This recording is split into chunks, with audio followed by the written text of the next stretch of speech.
Hello, my name is Brandon Huffman, and today I'm going to be showing you how to format an Excel sheet using IXL scores that will help you determine which of your students might need more assistance than the others.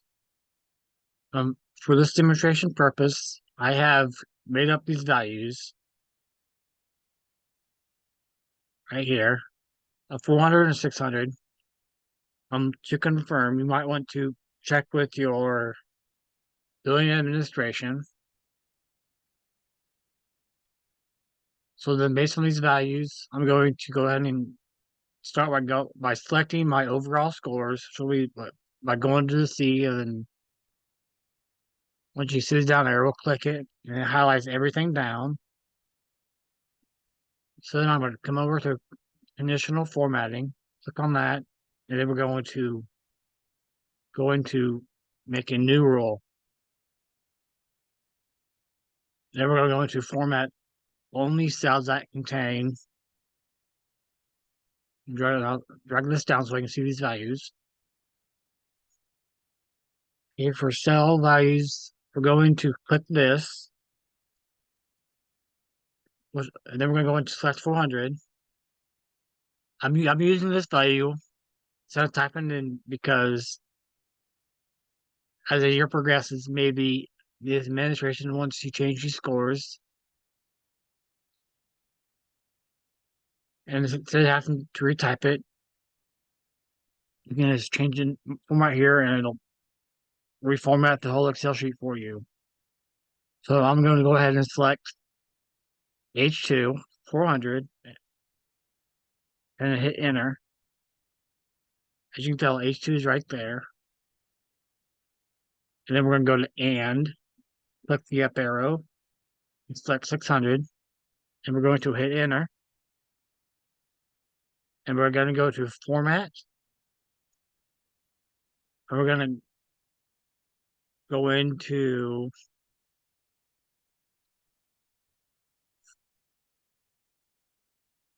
fill, and we're going to go with yellow. We're going to hit OK. Then we're going to hit OK again. And with that still selected, we're going to go into conditional formatting. And then we're going to go to manage rules.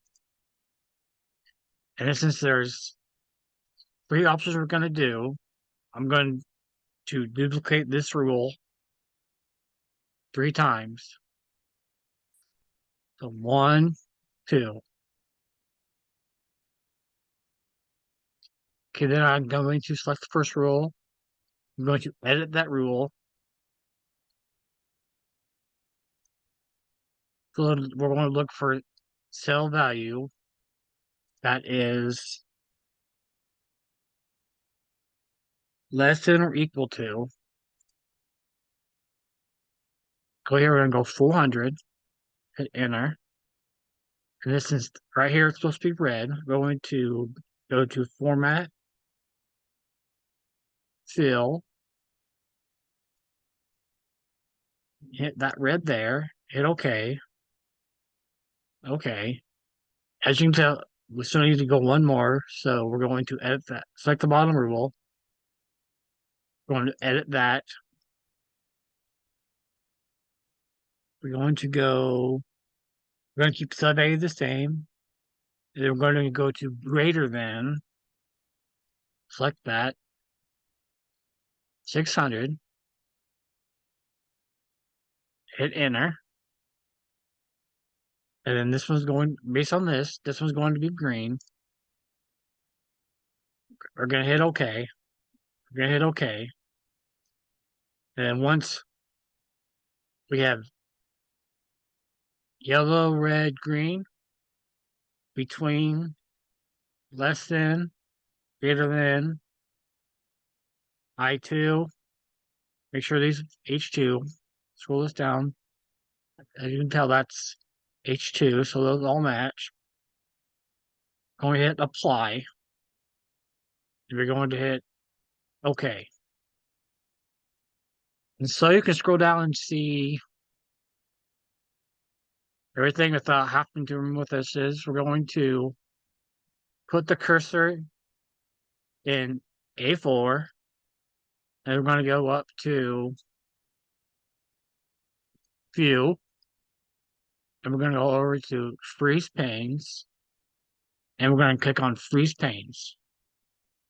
Now, as you scroll up and down, as you can tell, this stays the same, and our cells are still highlighted. Control and scroll down.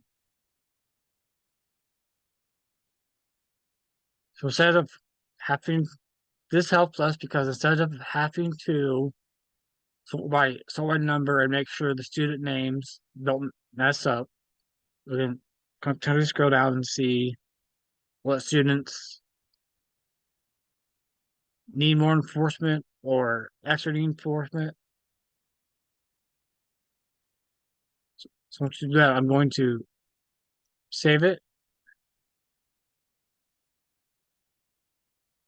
And then now later on, if I want to go in there and say that changes to 500, as you can tell, that changes that automatically. So that's why I referred to this one. Now, before I forget, I'm going to go back to 400 and save it there. And that is how you sort data using conditional formatting in an Excel worksheet. Thanks for watching. Bye.